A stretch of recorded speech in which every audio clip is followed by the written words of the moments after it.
How to tell if you've applied enough wax. Imagine gliding down the mountain with your snowboard feeling smooth and fast. That perfect glide starts long before you hit the snow. It all begins with how well you wax your board. But how do you know if you've put on just the right amount?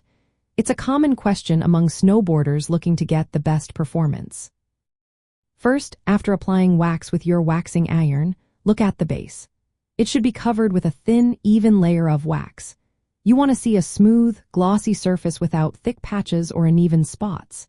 When you drip wax from the iron, small dots about 1 to 2 inches apart across the base are a good sign. These dots should spread out and melt into the base evenly. The goal isn't to flood the board with wax but to get enough coverage so it can soak in properly. Once the wax cools, you'll scrape off the excess. The key is to scrape until the wax shavings come off clean, showing only the wax that has been absorbed into the base.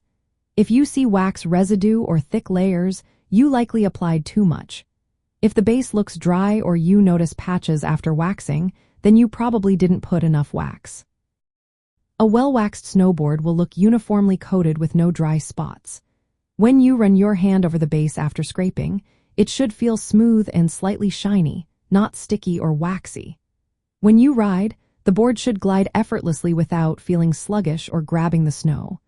Pay extra attention to the edges because they tend to dry out faster and may need a little more wax.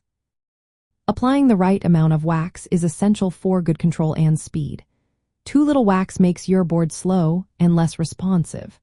Too much wastes wax and attracts dirt, which can slow you down even more.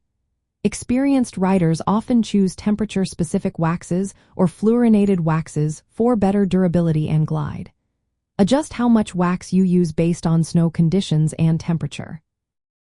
In the end, the best way to tell if you've waxed enough is to see a thin, even layer that's fully absorbed into the base after scraping. When you get this right, your snowboard will perform at its best, giving you smooth turns and fast rides every time.